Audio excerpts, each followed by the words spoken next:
지난 시간부터 우리는 복음의 능력과 교회의 영광, 즉 구원론과 교회론을 이야기하는 이 에베소서의 말씀을 이제 묵상하기 시작했습니다.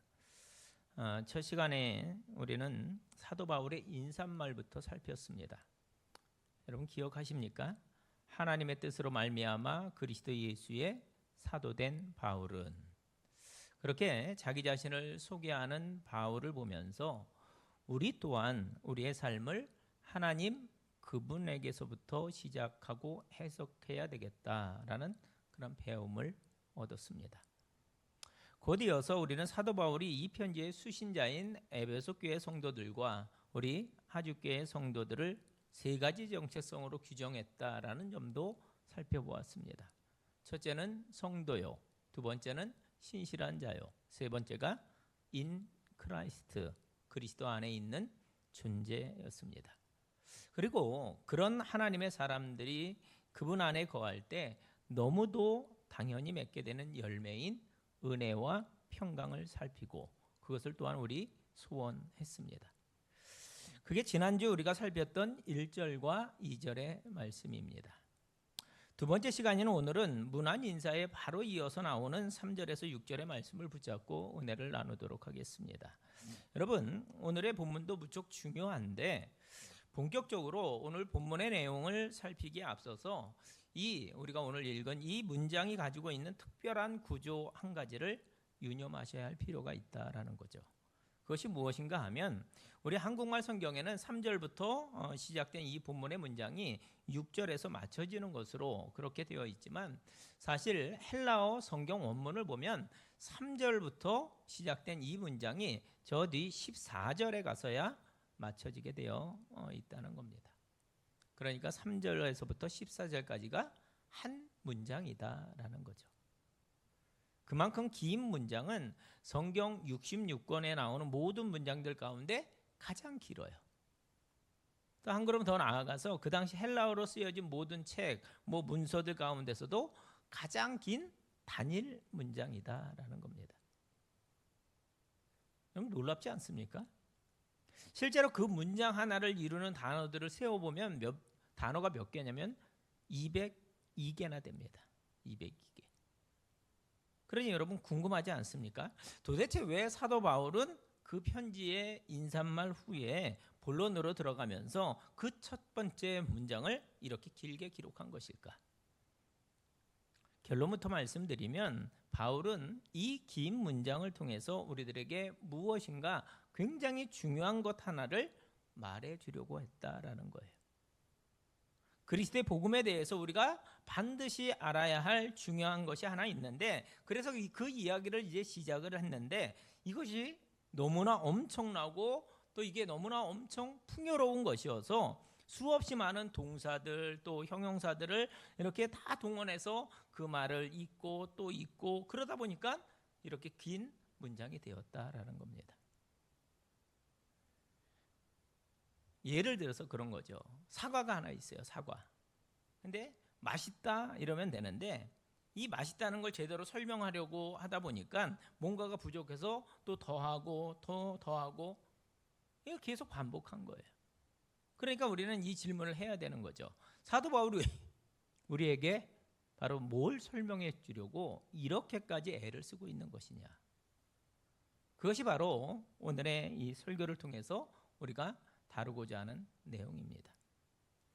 여기 우리에게 주신 하나님의 엄청난 축복이 하나 있는데, 그걸 사도 바울이 이야기해 주려고 입을 열다가 그 하나님의 그 축복의 엄청난 영광스러움에 스스로 압도되어서 자기 언어로는 그 하늘의 엄청난 신비를 다 담아낼 수가 없어서 설명을 더하고 또 나열하고 더하고 또 설명하고, 그렇게 하다 보니까 결국 이렇게 성경에 나오는 가장 긴 문장이 탄생하게 되었다라는 겁니다. 그게 뭐냐? 여러분 따라해 주십시오. 하늘의 신령한 복. 예, 그게 이 3절에 나오는 하늘의 신령한 복이었습니다. 지금 사도 바울이 에베소에 있는 성도들과 또 오늘 우리가 주목하려는 진리는 예수 믿는 우리들에게 하나님으로부터 엄청난 복이 하나 주어져 있다는 것이었습니다.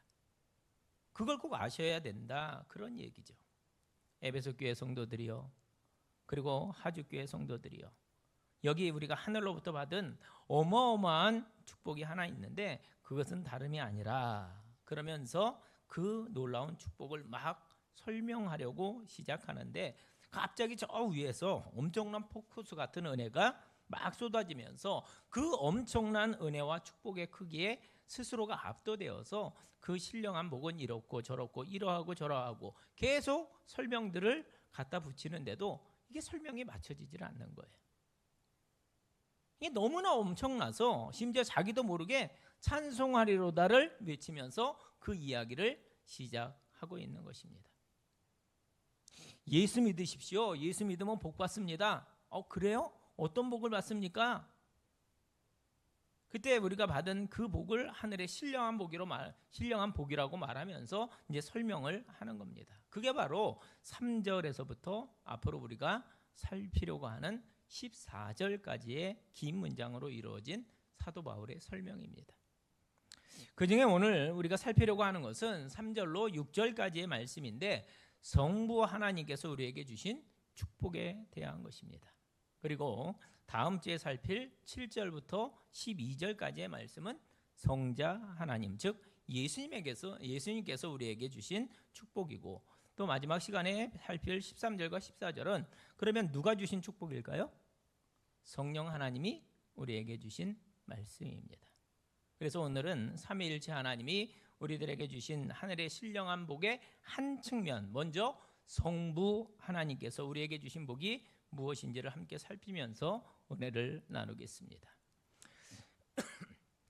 자, 사도 바울이 소개하고 있는 하늘의 신령한 복, 그 중에서도 성부 하나님으로부터 온 복은 구체적으로 어떤 것이냐, 그 복을 사도 바울은 어떻게 우리에게 설명해 주고 있느냐, 바로 나옵니다. 성부 하나님이 우리에게 주신 그 복은 바로 선택의 축복입니다. 4절 말씀이죠. 곧 창세전에 그리스도 안에서 우리를 택하사입니다. 그러면 선택이라는 거 이해되셨습니까? 오늘 우리가 예수 믿는다는 게 무엇을 뜻할까요? 이걸 믿는다는 거예요. 하나님이 나를 구원해 주셨는데 즉흥적으로 골라서 구원해 주신 것이 아니라 창세 전에 그분이 나를 주목하시고 아시고, 그런 후에 나를 선택하시고 구원의 은혜를 내려주셨다라는 사실을 믿는 것입니다. 그게 축복이라는 거예요. 여러분, 하나님이 왜 그러셨는지, 어떻게 해서 그런 일이 일어난 것인지 우리는 이해할 수도 없고 또 그걸 설명할 수도 없습니다. 그냥 그분이 우리를 사랑하셔서 그렇게 행하신 거예요. 그래서 신령한 복입니다. 신령한 복. 여러분, 이 복은 세상 사람들이 흔히 말하는 눈에 보이는 그 복이 아니에요. 물론 우리가 오래 사는 것, 장수죠. 그것은 복입니다. 직장에서 승진하는 것, 이것도 복입니다. 우리가 준비한 사업이 잘 되는 것도 복입니다. 다른 사람들로부터 인정받는 것도 복이에요. 그러나 사실 그런 복들은 오늘 본문이 이야기하고 있는 이 하늘의 신령한 복과는 비교도 할 수 없을 만큼 저차원적인 복이라고 말할 수 있는 거죠. 의미 없는 복이라는 그런 의미가 아니라, 여러분 지금 이 편지를 쓰고 있는 사도 바울이 어디에 있다고 그랬어요? 로마의 지하 감옥에 있다라고 말씀드렸어요. 그런데 감옥 속에 있던 저가 감옥 밖에 있는 성도들에게 편지를 쓰는데 자기와 또 그 성도들이 받은 하늘의 신령한 복이 그렇게나 감사하고 감격스러워서 첫마디를 찬송하리로다 라고 외치고 시작할 만큼 그 복은 너무도 귀한 복이었다라는 거죠. 바울이 그걸 안 거예요. 성부 하나님이 나를 선택하시고 구원해 주셨다는 그 선택의 축복을 말입니다. 여러분 잘 보세요. 그분이 나를 택해서 구원해 주셨다. 그 선택의 주체가 누구라고요? 누가 그 선택을 한 거죠? 그 상황과 환경에 따라서 흔들리고 불안해하는 내가 아니라 누가 선택했어요? 언제나 변함없는 창조주 하나님이 나를 선택하셨다는 것입니다. 이 사실이 오늘 우리가 받은 구원의 은혜를 아주 든든히 해줍니다. 다른 이가 아니라 그분이 나를 선택하셨어요. 다른 이가 아니라 그분이 나를 구원해 주셨습니다. 여기 그분이라는 그 주어의 방점이 찍혀 있는 거예요. 전적으로 그분이 시작하셨고 그분이 완성하셨습니다. 사랑하는 성도 여러분, 이 시간 눈을 크게 뜨시고 바로 이 축복은 내가 아니라 창조주 하나님에게서 시작되고 내게 주어진 복이라는 사실을 주목하시길 바랍니다. 창세전이에요. 창세전.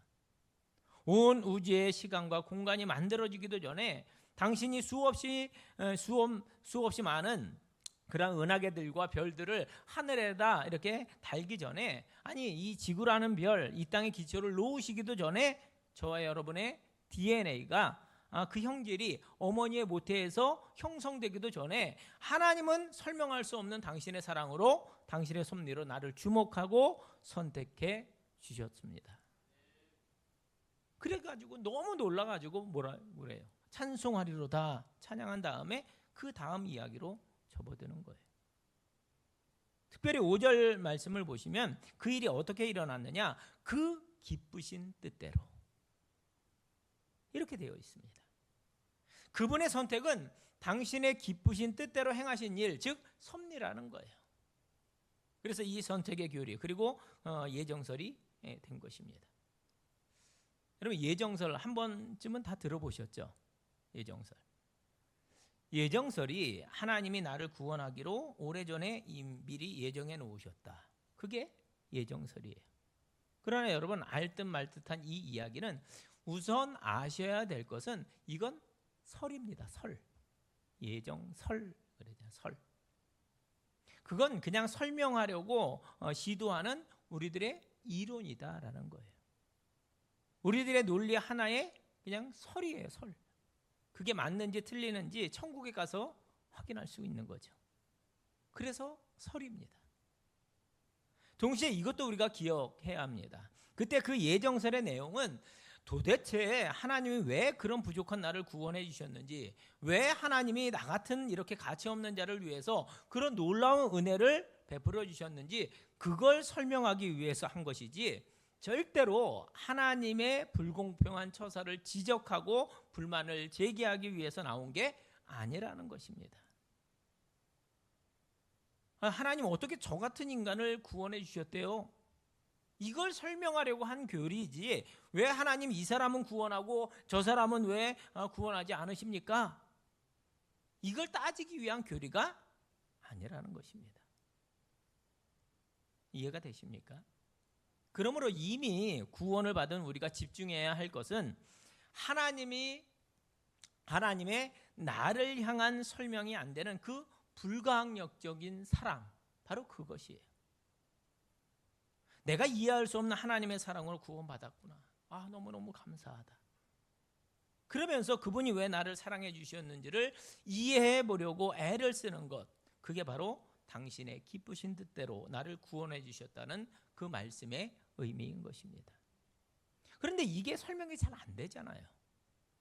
그래서 그나마 가장 근접하다고 생각되는 우리 사람들이 이 예정이라는 단어를 가져다가 설, 하나의 주장이니까 예정설이라고 그렇게 붙인 것입니다. 그러니까 이것을 우리가 절대화하면은 안 된다. 그냥 설명한 시도들 가운데 하나다, 이렇게 이해하시면 된다는 겁니다. 로마서 3장 10절로 12절 말씀을 보면 기록된 바 의인은 없나니 하나도 없으며 깨닫는 자도 없고 하나님을 찾는 자도 없고 다 치우쳐 함께 무익하게 되고 선을 행하는 자는 없나니 하나도 없도다, 이렇게 말씀합니다. 로마서는 우리로 하여금 똑같은 출발선 앞에 서게 합니다. 다 뭐라고요? 죄인이라는 겁니다. 그랬더니 우리가 먼저 하나님을 찾지도 않았고, 그렇다고 우리가 뭐 넉넉한 점수를 받을 만큼 선하게 산 것도 아닌데 그냥 하나님이 당신에게 기쁘신 뜻대로 나를 선택하셔서 구원해 주셨다는 거예요. 이게 뭐지? 사도 바울이 그걸 경험한 거예요. 그 일 자체가 너무너무 신비롭고 감격스러운 거죠. 그것이 바로 오늘 우리가 입은 성부 하나님의 은혜인 줄로 믿습니다. 여러분 아무나 예수 믿는 줄 아세요? 여러분이 뭐 그냥 어쩌다가 예수를 믿게 되었나요? 아니에요. 이것은 정말로 우리의 영원의 운명이 걸린 그분의 선택이었습니다. 그 선택을 통해서 하나님은 저와 여러분을 구원해 내셨어요. 그러므로 이 장면에서 우리는 최고로 심각해지고 최고로 감사하고 최고로 찬양하며 탄성부터 질러야 되는 게 언제나 맞는 것입니다. 그게 바로 예수 믿고 우리가 얻은 하늘의 신령한 복에 담긴 의미인 것이죠. 지금 그 축복이 사도 바울에게 임했습니다. 그 축복이 에베소 교회 성도들에게 임했습니다. 그리고 그 축복이 오늘 우리에게 임한 줄로 믿습니다. 성부 하나님의 선택이라는 그 하늘의 신령한 복말입니다. 그러면 여기서 우리가 찬송하지 않을 수가 없는 거죠. 오늘 우리가 찬송한 260장, 우리를 죄에서 구하시려 주 예수 십자가 지셨으니 기쁘게 부르세 할렐루야 나 구원 얻었네. 찬송하세 찬송하세 주님 나를 구하셨네. 찬송하세 찬송하세 주가 구원하셨네. 할렐루야.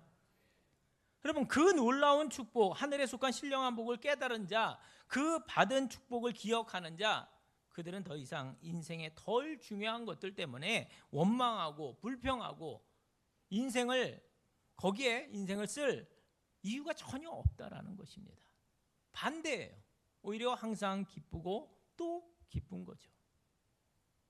내가 이 세상에 가장 귀한 축복, 구원의 은혜를 받아 영원이라는 하나님 나라의 상급을 이미 유업으로 받았는데 이 땅에서 중요하게 여기는 것들, 그게 뭐가 문제야? 그러면서 그냥 넘어갈 수 있는 거예요. 예수님의 비유처럼 밭에 감추인 보화, 그 비유가 그 기쁨을 우리에게 분명히 보여주고 있는 것입니다. 보화를 발견하고 소유하게 되었을 때, 그러면 뭐 그걸 가졌는데 나머지는 좀 이래도 되고 저래도 좀 되는 거지. 그렇게 되는 거예요. 여러분, 그 이야기가 바로 우리의 이야기인 줄로 믿습니다.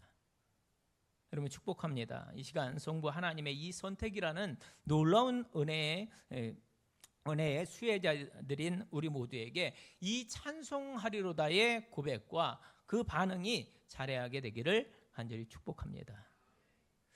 두 번째 이어지는 말씀은 같은 축복을 말하는데 5절의 말씀은 앞에 나온 그 하나님 선택의 축복을 조금 다른 용어로 이렇게 표현을 합니다. 5절 말씀을 보면 아들들이 되게 하셨답니다. 여러분, 그리스도인인 우리에게 주어진 하늘의 신령한 복, 성부 하나님의 선택이라는 축복은 다른 말로 하면 우리들이 하나님의 아들들이 되는 양자됨의 축복입니다. 우리가 천지 만물을 지으신 창조주 하나님의 아들과 딸이 되었다는 것, 이게 어마어마한 축복이라는 사실입니다. 창조주 하나님이 그분이 나를 양자로 삼아 주셨을 때 그 하늘의 신령한 복이 내게 임한 것입니다. 우리가 예수를 처음 믿었던 그 순간 말입니다. 여러분 에베소서 2장은 우리들이 원래 불순종의 아들들이었다라고 그렇게 이야기합니다. 맞아요. 우리는 모두 공중권세 잡은 그 자들의 자녀였고 본질상 진노의 자식들이 맞습니다. 그런데 한순간 하나님의 그 선엄적인 은혜와 사랑으로 인해서 우리가 그분의 아들과 딸이 되었습니다.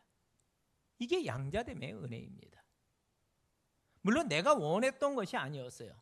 대신에 그분은 그분의 기쁘신 뜻대로 하나님이 그게 좋으셔서 그렇게 행해 주신 것입니다. 그래서 은혜인 것입니다. 그렇다면 이쯤 되면 지금까지 이 모든 이야기들, 그러니까 첫 번째 성부 하나님의 선택, 신비하지만 분명히 일어난 일, 그리고 그분의 양자됨의 축복, 이 모든 이야기들은 한 가지 중요한 질문으로 이렇게 귀결이 됩니다. 그게 뭐냐? 왜 그러셨냐라는 거예요. 왜 우리를 선택하시고 왜 우리를 양자 삼아 주셨냐라는 겁니다. 4절의 해답이 나옵니다. 그것은 바로 우리로 사랑 안에서 그 앞에 거룩하고 흠이 없게 하시려고. 그래서 우리를 선택하시고 그래서 우리를 양자 삼으셨다는 겁니다. 여러분 함께 기억하겠습니다. 하나님은 우리를 바라보실 때 우리가 거룩하고 흠이 없게 되기를 원하십니다. 성부 하나님이 우리를 선택하신 목적은 단순히 죄 용서하시려고 그 정도가 아니라는 거죠. 우리에게 천국행 티켓을 뒤어주려고 그 정도가 아니라는 거예요. 대신에 우리로 당신과 같이 거룩하고 흠이 없게 하시려고 거기까지라는 사실을 우리 기억해야 할 것입니다. 여러분이 왜 아멘을 작게 하시는지 제가 알아요. 거룩하고 흠이 없게 하시려고. 이게 거룩하고 흠이 없는 삶을 살아야 되는데 이게 잘 안 되거든요. 물론 우리의 노력으로 하나님 앞에 거룩하고 흠이 없게 될 수 있는 방법은 없어요. 그건 불가능합니다. 그래서 그분이 대신 방법을 하나 내셨어요. 바로 예수 그리스도의 보혈을 통해 그분이 주시는 의로 옷 입는 방법인 줄로 믿습니다. 죄인의 옷을 벗고 의인의 옷을 그분이 입혀주시는 방법으로 우리가 거룩하게 된다는 겁니다. 여러분 요즘 우리가 수요 예배 때 스가랴서의 말씀을 나누고 있습니다. 거기 나왔던 몇 개의 환상 중에 대제사장 여호수아의 환상 이야기를 나누었어요. 스가랴서 3장 1절 말씀을 보면 대제사장 여호수아는 여호와의 천사 앞에 섰고 사탄은 그의 오른쪽에 서서 그를 대적하는 것을 여호와께서 내게 보이시니라. 어느 날 하나님이 스가랴에게 환상을 하나 보여주십니다. 사탄이 대제사장 여호수아 앞에서 그를 마구 송사하고 있어요. 야, 너는 죄인이잖아. 그런데 그런 죄인 주제에 무슨 대제사장이라고 우리 앞에 나서서 제사 지내고 그러냐. 사탄이 옆에서 그렇게 참소하고 있는 거예요. 맞습니다. 성경의 묘사를 보면 실제로 그는 불에서 꺼낸 그을린 막대기처럼 검게 그을려 있었고 더러운 옷까지 입고 있었어요. 다 그의 죄악을 상징하는 겁니다. 그걸 보고 사탄이 막 송사하는 거죠. 그런데 놀라운 것은 그 순간에 하나님이 그에게 나타나셔서 그 사탄을 통렬히 꾸짖고 책망하신다는 거예요. 2절 말씀 보면 여호와께서 사탄에게 이르시되 사탄아 여호와께서 너를 책망하노라 예루살렘을 택한 여호와께서 너를 책망하노라 이렇게 말씀합니다.